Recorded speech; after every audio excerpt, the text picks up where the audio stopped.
I ask you to take revenge on my mother in my place. It has been 6 months since Phil passed away, and I visited his grave with Bart. Since his death, my heart has been a jar of great emptiness. His shadow was deeply etched in my mind, and I still thought of him. I couldn't forget the times we spent together, the places we visited, and the meals we ate. Why couldn't I free myself from his memories, even though I should move forward with my life? Phil wouldn't want to see me stagnating. Despite knowing this, there were unexpected moments when I thought of him and tears overflowed. Wanting to look ahead but not knowing how, I lived a life filled with worry. However, on the way back from the grave visit, a slightly bulging envelope given to me by Bart cleared my mind. A letter from Mr. Phil. This is what he wanted to convey and what he wanted to pass on. Suspicious, I took the letter from Bart and opened it at home. Inside, a USB emerged. The USB contained several letters and photographs. Upon checking the contents, it became clear that Phil had been involved in a difficult situation. Knowing this, I felt I had to face forward for his sake. My name is Betty White. I'm 35 years old. I work for a small regional company and live a calm life. Returning home from a workplace where the staff is kind, upon turning on the lights, there is no one to greet me as I am single. But that's not a problem. I have no intention of marrying anymore. In my heart, there is only one husband, him. Until 2 years ago, I had a husband named Phil by my side. However, he has left this world. He ended his own life. I met Phil during college, when I joined the club he was a part of. At first, we weren't very close. However, our relationship quickly grew closer after a drinking party. At that time, I was still underage and couldn't drink alcohol, so I watched the drunken seniors while sipping on a non-alcoholic beverage. After the party ended without incident, and we were about to go home, Phil and I realized we lived in the same direction. Are you heading back? Do you want to go together? Really? Are you sure? Yeah, I'm worried about a girl walking alone. Thank you. Despite having barely spoken before, Phil was considerate of me.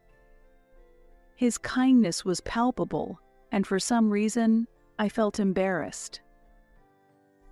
The quiet of the night enveloped us, and only our footsteps could be heard.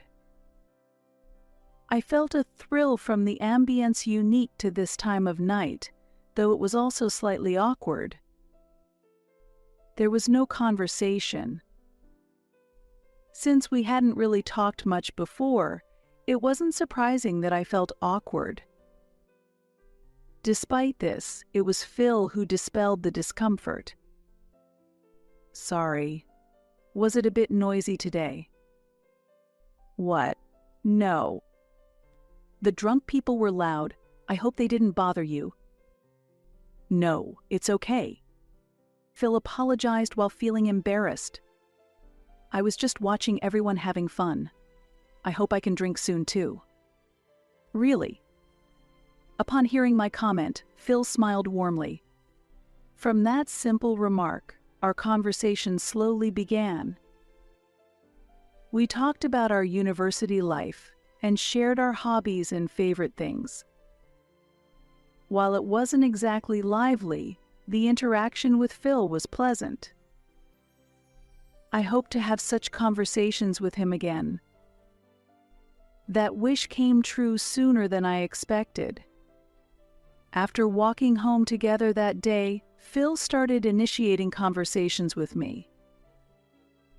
We gradually began to walk home together more often, and that developed into a relationship where we enjoyed meals together, just the two of us. Half a year after that drinking party, we started going out. Though we were from different apartments, the time we spent together increased. Every day was filled with joy and happiness. Even after Phil started working, our bond did not change. After I started working, topics about the workplace and bosses increased, but our relationship continued just like in our university days. It was tough to blend into the workplace in the early stages of my career, and I often faced difficulties. However, I was able to overcome these challenges because of Phil's support. He was a wonderful person, and I was happy to be with him. I had always dreamed of marrying him, and it seemed he wished for the same future. 8 years after we started dating, Phil proposed to me. "I will definitely make you happy," he promised with a serious look. There was no reason to refuse. "I'm looking forward to that," I replied. And so, we got married and started a new life as partners. Our relationship did not change after marriage, and we were filled with happiness. While our new life was happy, adjusting to it also came with its struggles. Getting used to our new life together took some time, but during those times, my mother-in-law supported me.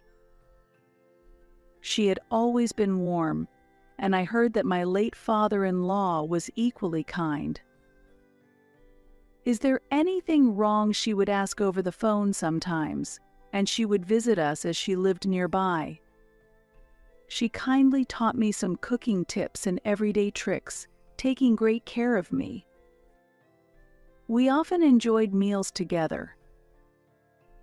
There was no specific day or time set, but it seemed she chose weekday nights when I came home from work. "I'll take care of everything, so just relax, Betty." "But I can't just leave everything to you. Don't worry about it. You must be tired from work." "Thank you." At first, I often felt guilty, but it seemed that my mother-in-law enjoyed spending time with us. Gradually, I became more natural around her without feeling the need to be overly considerate. Then, the tension I used to feel seemed to completely disappear. Phil is my only child. I really enjoy talking to someone of his generation. My mother-in-law treated me as if I were her own daughter. On holidays, we sometimes went shopping together or sat at home, enjoying our favorite teas and chatting. Since my own parents lived far away, I couldn't see them often, but I was very grateful for my mother-in-law's thoughtfulness. However, those peaceful days came to an abrupt end. The cause was my mother-in-law starting a cafe. I knew she had always wanted to open a cafe, so it wasn't a surprise. When Phil proposed quitting his job to help her, I was surprised, but I supported his decision. Until Phil's income stabilized, I decided to provide financial support. Perhaps due to a lack of competitors, my mother-in-law's cafe was more successful than anticipated. "It's busier than we thought. Mom seems happy."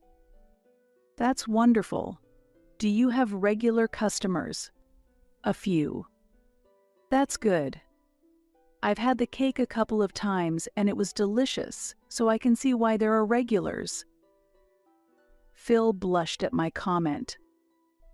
The cafe continued to attract people non-stop, and it seemed they even received magazine interviews. The number of customers kept increasing. I'm happy to have so much support, and it's not too busy. But it's a bit hard since it's just the two of us. While Phil managed a wry smile, it was apparent he was pleased with the prosperity of the store. I was glad to see the business running smoothly, but as a year passed since its opening, I noticed Phil sighing more frequently. I wondered if I should ignore it, but the frequent sighs were concerning. I carefully chose my words to ask him about his situation. How have you been recently? Are you okay? What do you mean if I am okay? Well, you've been sighing a lot. I was wondering if something was bothering you. You don't have to talk about it if you don't want to. Ah, you noticed that. It seemed he hadn't realized he was sighing unconsciously.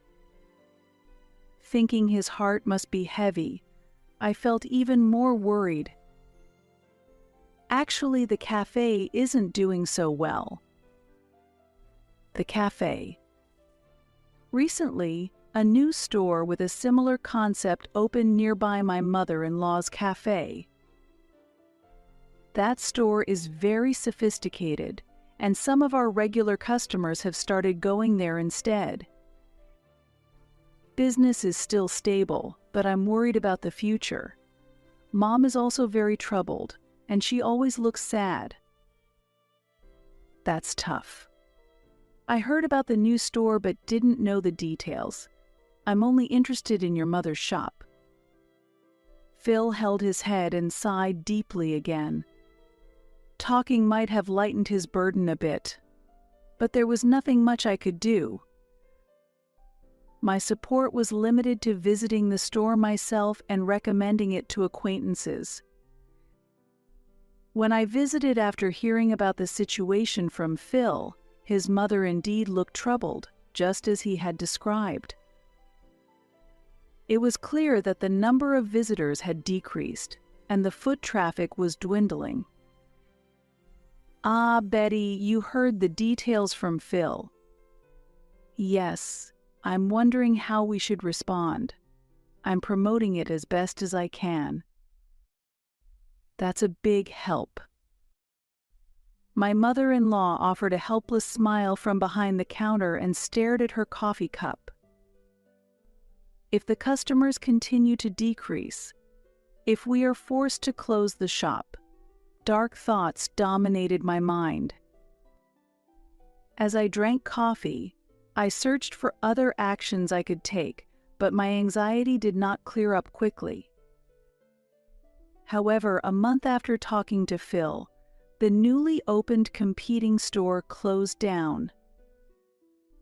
As a result, my mother-in-law's store regained its popularity.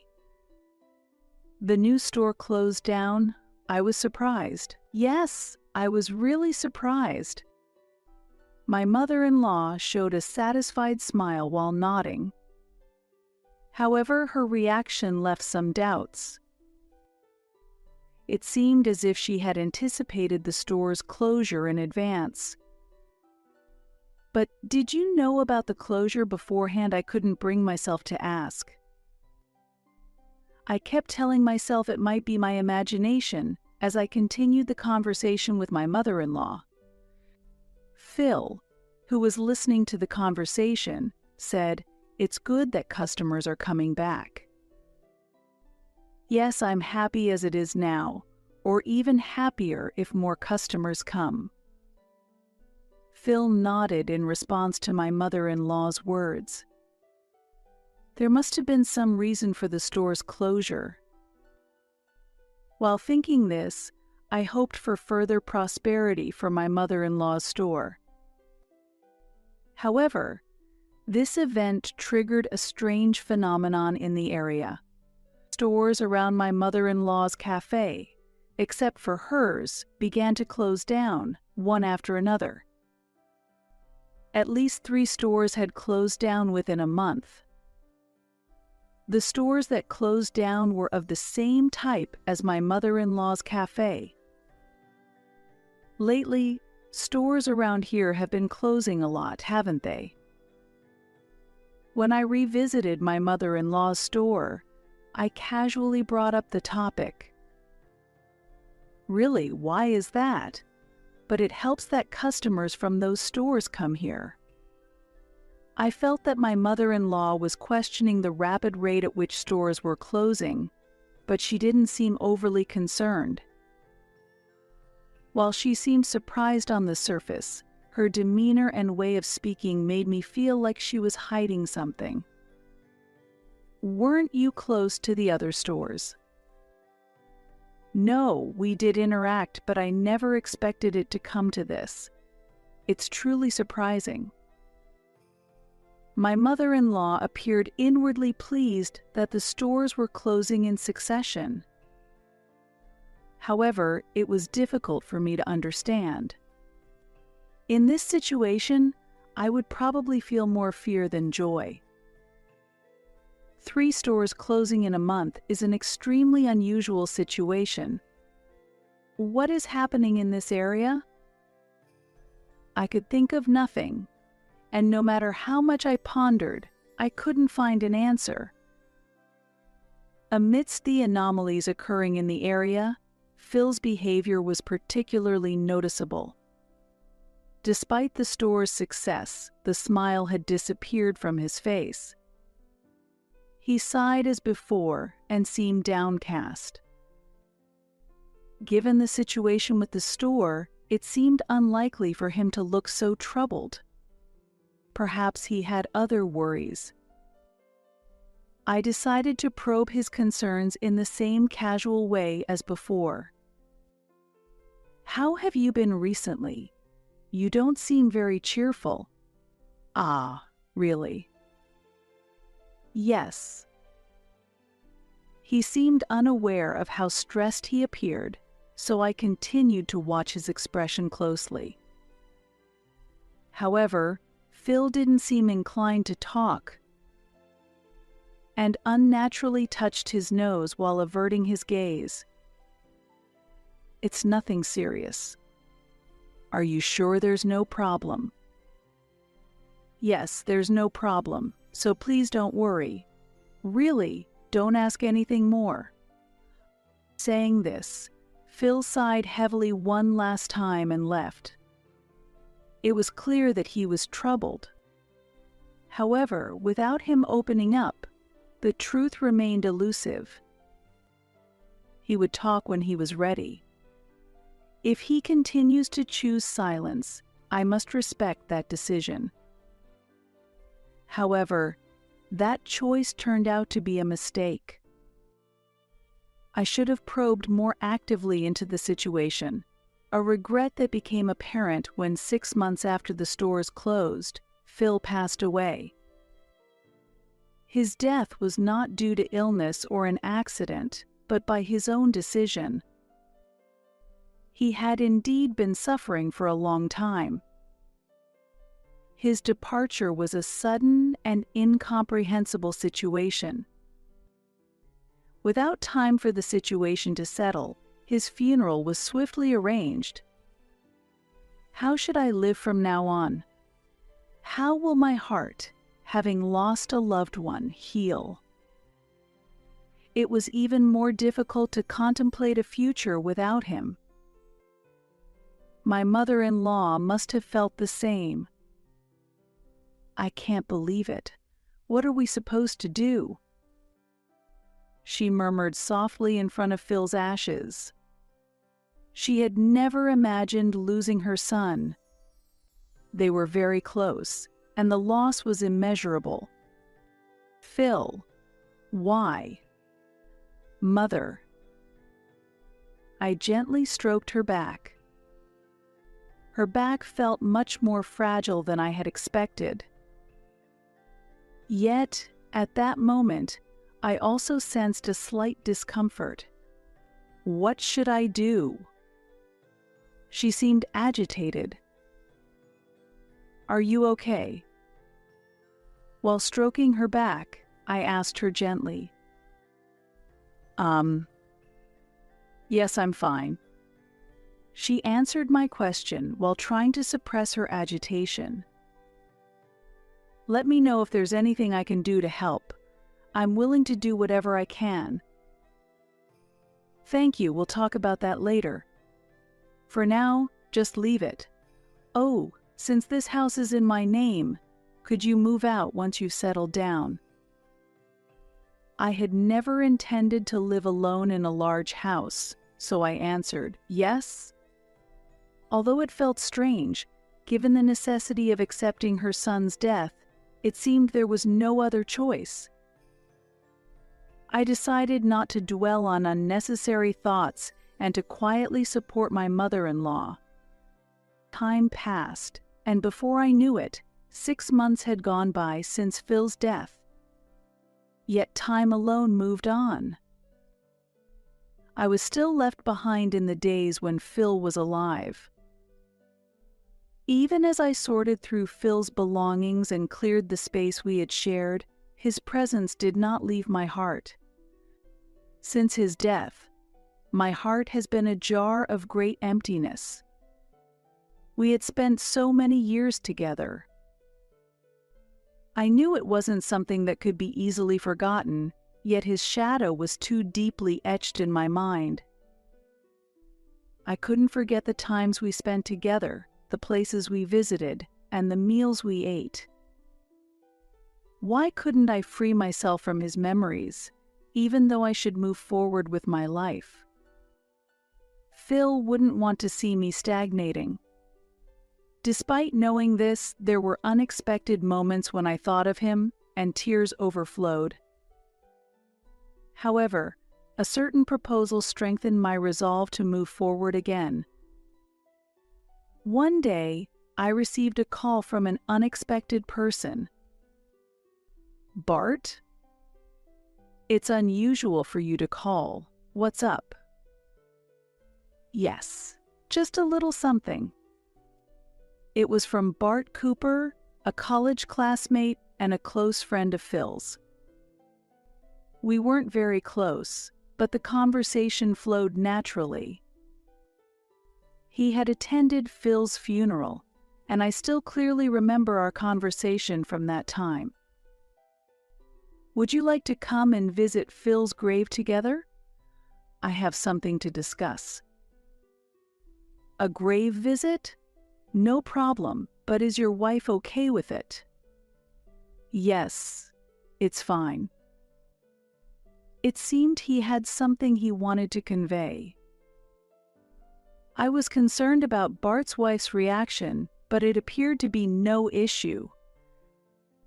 2 weeks later, I went with Bart to the cemetery where Phil was resting. "Are you okay? It's been tough since Phil passed away." "Yes, I've been able to go to work." "I see." After offering some flowers and greeting Phil at his grave, we moved away from the spot. It feels indescribable to be visiting Phil's grave at this age. Yes. Bart somewhat awkwardly initiated conversation. Lacking the energy to expand the conversation, I quietly responded. Without continuing the conversation, silence lingered between us. However, that silence was soon broken by Bart's words. "Hey, there's something I wanted to tell you today." In the heavy atmosphere, Bart handed me a bulging envelope. A letter. Yes, a letter from Phil. He wanted me to pass this on, something he wanted to say, and something he wanted you to have. I hadn't expected that Phil had entrusted a letter to Bart. I took the letter and looked at the envelope. After Phil passed away, this letter arrived for me. It seems he had sent it beforehand. In the letter, he wrote that he wanted me to give this to you after 6 months had passed since his death. Why he had left the letter this way, and why after 6 months, filled my mind with questions. "This envelope contains Phil's feelings," said Bart. "May I see it?" When I asked, Bart checked the surroundings and shook his head, speaking in a low voice. "Look at it at home. Make sure no one finds it, especially not Phil's mother." Why, I asked? "That's what Phil wrote in the letter. I don't know what's inside, so please take care," Bart replied. He looked at me with a serious expression on his face. "Understood," I quietly answered, slipping the envelope into my bag. After parting with Bart, I hurried back home and opened the envelope in my room. What had Phil left behind? If it was something that needed to be hidden from his mother, it might not be something good. As I opened the envelope with trembling hands, filled with tension and fear, out came a USB drive, several photographs, and many sheets of letters. I'll read the letters first, I thought, picking up the thick stack of papers. "I ask you to take revenge on my mother." The words prominently written at the top sent chills down my spine. As I read further, shocking facts about my mother-in-law were revealed. They were incredibly shocking, and I couldn't immediately accept everything. Ah, right. The photos and the USB. I immediately began looking through the enclosed photos and the USB. Is this really? My thoughts stopped, and I became unsure of what to think. Understanding the true nature of the matter seemed beyond my grasp, and I was reluctant to comprehend it. But it was unavoidable. I picked up the letter again and continued reading. No matter how many times I read it, the content remained the same, and my hands trembled even more. My mother conspired with local gangsters. According to Phil's information, there was evidence that my mother-in-law had collaborated with local gangsters to benefit her store, and the proof was included on the USB and in the photographs. She had started seeking help from the gangsters when new stores opened nearby and began taking away her customers. The consecutive closures of the stores were all orchestrated by the gangsters at my mother-in-law's request. She first contacted them shortly after opening her store. The gangsters initially came to demand money, but she managed to drive them away. However, when a new store opened, they reappeared. They demanded, "We'll ruin the store for you, but you have to pay us." After much anguish, my mother-in-law agreed to pay the money in exchange for the gangsters' help in shutting down the competing store. After that, the connection between the gangsters and my mother-in-law grew even stronger. All of this was detailed in the letter Phil had left behind. Phil had witnessed the negotiations between his mother and the gangsters. In fact, he had been involved himself. At the end of the letter, Phil wrote, "I can't take it anymore. I'm sorry." It was clear that Phil couldn't bear his situation any longer and took his own life. It was obvious why he found it hard to talk to anyone about it. Now I understood why he had previously told me not to worry. Phil. But knowing the truth, I thought I should have listened more to him. I felt overwhelmed by a sense of despair. Thinking of Phil, tears naturally started flowing. However, I couldn't just stop here. I needed to carry out the revenge against my mother-in-law as Phil had asked, to fulfill his last wish.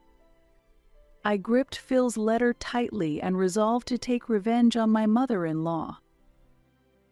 I've come again. Betty, welcome. Even after Phil's death, I continued to visit my mother-in-law's store. That habit didn't change even after reading the letter. My view of my mother-in-law had changed. The discomfort I felt when the surrounding stores were closing and during the funeral might indeed have been justified. After fully grasping the facts, I could see why Phil felt as he did. Would you like the cake set again today? Yes, please. I'll leave the choice of cake up to you. My mother-in-law smiled warmly and began preparing the cake set swiftly. The shop seemed much more serene than before. Since Phil's passing, my mother-in-law had reduced the operating hours but continued to maintain the shop. Ideally, I should have helped, but due to my job, I could only visit occasionally to see her running the shop alone. However, now that the circumstances had changed, so had the conversation. If it's all right with you, may I help at the shop? I see you working so hard all the time. Feeling compelled to witness the other side of my mother-in-law, I insisted on offering my help. That would be very kind of you, but aren't you tired too, Betty? No, I'm fine. Initially hesitant, my mother-in-law understood my earnest offer and agreed. If that's the case, could I ask for your help? If you can help, maybe we can extend the business hours a bit. Let's do that. I'll give it my all. I did not want to believe that what Phil had said was a lie. Yet, having depended on my mother-in-law so much, a part of me wanted to believe in her innocence. However, my wish was not to be fulfilled. While preparing to open, I suddenly overheard my mother-in-law speaking to someone. There's a new troublesome store that has opened. I'll pay, so do the same as you did with the previous stores. It was a conversation I should not have heard. The content of the conversation and my mother-in-law's somber voice froze me in place. But with this, I felt I could give up any lingering doubts. I resolved myself and began planning my revenge against my mother-in-law. 2 weeks later, just before opening the shop, I again heard my mother-in-law talking to someone. Yes, that's right. That person's similar. The dark, somber tone of her voice wrapped me in tension. Let's settle on that, and we'll meet again in a week. Understood. See you then. After confirming that my mother-in-law had ended the call, I approached her. Mother-in-law, who were you talking to? Oh, you startled me. Were you here? Yes, I've been here for a little while. Who were you talking to? Having asked, there was no turning back. I pressed on. It's someone you don't need to worry about. Let's continue getting ready. I've finished the preparations. Could you tell me who you were talking to instead? As I persisted, my mother-in-law gave me a cold look. I told you, it's not your concern. It was a conversation with the gangsters, wasn't it? It's pointless to try and hide it. With that, I placed the USB and photos that Phil had given me on the counter. My mother-in-law's eyes widened in shock. She let out a deep sigh, as if realizing she could no longer hide anything. What is this? These are the things Phil left behind. They are proof of your connections with the gangsters and that you've been using them to sabotage other stores. There are contracts, everything, all the agreements you made with them, it's all in the USB. I would like to say it's all fabricated, but if you know this much, there's no point in hiding. Yes, I did have connections with the gangsters and used them to ruin other stores. Although my mother-in-law admitted it rather easily, she then shockingly added, "But really, this should be forgivable, right? If someone didn't want their shop destroyed, they shouldn't have opened so close to mine." That is far too selfish. There are people who dream of opening shops in this area. Why is it wrong for them to realize their dreams? This place doesn't belong to you alone. Enough with the noise. What other people think doesn't matter. It's wrong for them to interfere with my business. With that, my mother-in-law slammed the counter in anger. They all try to pull me down. Why can't they stand to see me succeed? Phil, too. If he didn't like the situation, he should have just left quietly without saying anything. What are you saying? That he should have just left silently? That's not what I'm trying to convey. There are proper ways to do things. Conspiring with gangsters for the sake of a business is unthinkable. Do you realize that is a crime? A crime? That's irrelevant. If it's not discovered, whatever you do is no problem. In fact, if Phil hadn't told you, you wouldn't even know, right? Unable to refute her words, I lowered my head. Seeing this, my mother-in-law gloated. "You didn't know anything, did you? Poor thing, you got dragged into this?" Dragged into what? Exactly. I never imagined Phil would be afraid of the gangsters and leave evidence. At that moment, I became curious about how my mother-in-law really viewed Phil. I had always assumed that she loved Phil, but perhaps that was not the case. "What do you think about Phil?" Listening to my question, my mother-in-law chuckled lightly and answered, "I don't really care. Well, honestly, he might have been a nuisance." What? I was stunned by her unexpected response. Pleased with my reaction, she continued, "I was trying to cooperate with the gangsters for the benefit of the shop, and he rejected that. Despite claiming it was for the sake of the shop, he annoyingly refused and became a real bother. Eventually, he had to agree with me. But the love I had for him faded after his rejection. I think he never really considered the shop's interests." Phil was making a valid point. If he's my son, he should understand my perspective. Whether it's reasonable or not isn't the issue. Children should quietly listen to their parents. She sneered maliciously. She still didn't fully comprehend what she had done or why Phil resisted. Or perhaps she understood, but simply refused to acknowledge it. However, regardless of the reason, what she did was clearly wrong. How do you feel about Phil's death? Don't you think it was your fault? There's no way I would think that. Dwelling on things that have already passed is pointless. Didn't your actions put a lot of pressure on Phil? His letter said he couldn't take it anymore.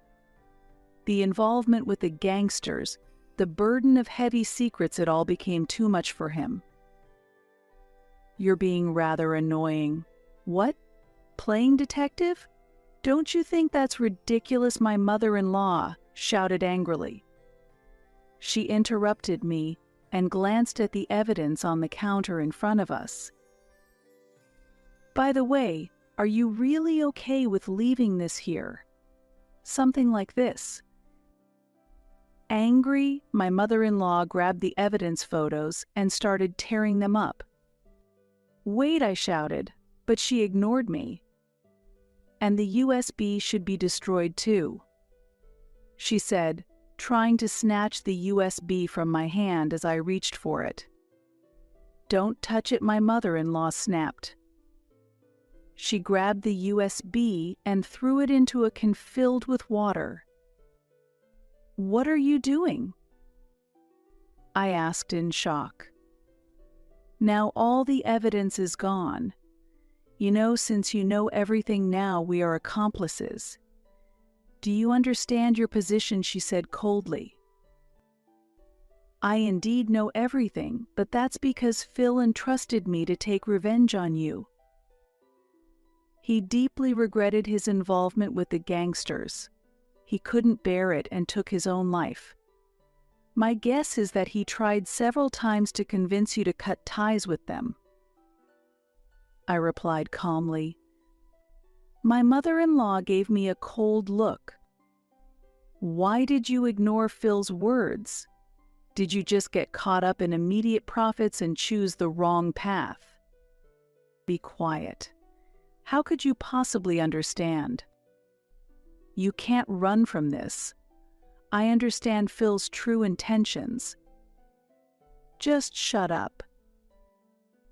At that moment, my mother-in-law suddenly grabbed my collar and forcefully threw me to the ground. Caught off guard by the sudden violence, I was thrown into a panic. Ouch. Do you realize what you've done? You've destroyed my life because of your actions. You should never have engaged in such strange behavior in the first place. Silence. Can't you just listen quietly? It was the first time I had seen my mother-in-law this agitated. Normally, I would have been scared, but for some reason I felt no fear. You are. As my mother-in-law reached for my collar again, the sound of the store door opening interrupted us. What are you doing? Why is the police here? I called the police before talking to you. She released my collar, and her face showed shock. Indeed, before speaking to my mother-in-law, I had gone to the police to explain the situation and submitted the evidence, so they were already aware of the circumstances. Ideally, I should have gone to confront her with the police, but I wanted to hear the truth directly from her first, so I spoke with her while the police waited nearby. Please explain in detail. You need to come with us, the police said as they moved my mother-in-law away from me and directed her toward the patrol car. Wait. You were deceiving me, my mother-in-law suddenly shouted. What do you mean by that? What deceit? I asked calmly. That you had called the police. Continuing with anger, my mother-in-law seemed overwhelmed. I slowly got up and watched as she was led away. You always care only about Phil. Please be quiet, the police officer instructed. She complied and started walking toward the patrol car again. Her back looked smaller than ever, as if the weight of her guilt was literally pressing down on her, crushing her under its burden. While I was unsure if the method of revenge Phil sought was right, all he had entrusted me with was the wish to see it fulfilled. However, with the involvement of the police, the crimes of my mother-in-law and her connections with the gangsters were exposed, ensuring that their wrongdoing would not prevail. From the evidence Phil left behind and my mother-in-law's attempts to sever ties with the gangsters, I was convinced this was the revenge Phil had desired. I truly believed I had avenged Phil's unresolved grievances. Returning home, I looked at Phil's portrait. Phil, we did it, I said. Considering that this form of revenge was what Phil had wanted, I felt it was the right outcome. Reflecting on Phil's efforts to stop his mother from getting involved with the gangsters and the extent of his struggle, It's clear his feelings were profound. Now, as I pray before Phil's portrait, I am genuinely glad that I could avenge him. Subsequently, more of my mother-in-law's crimes came to light, and she was convicted in court. Additionally, several gang members involved were arrested. According to the police, all the crimes committed by my mother-in-law were related to her store. It's not hard to imagine that in her desperation to protect her business, she resorted to various illegal activities. While I can understand her motives, there surely was a right way to handle things. Perhaps a different approach could have prevented Phil from taking his own life. No one seeks a future where no one can be happy. I find myself nostalgic for the early days when she opened her store, times that were peaceful and joyful. If possible, I often think I would return to those happier times. Since this incident came to light, I have completely cut off my relationship with my mother-in-law. The last expression I saw on her face was one of anger as she was being taken away by the police. 2 years have passed since then, and I have moved to a new place, living a peaceful life. Occasionally, I remember my mother-in-law's angry face, but it didn't become a trauma. However, the fear from that time was intense, and I strongly feel that I never want to experience anything like it again. After everything settled, I made a thank you call to Bart. He had been worried about me and seemed to have been living uneasy days as well. I wonder what future would have awaited if Bart hadn't passed on the letter, if I hadn't upheld Phil's wish. I earnestly hope that this peaceful life continues. That is my greatest wish. Believing that Phil continues to watch over me, I hope to maintain this peaceful life.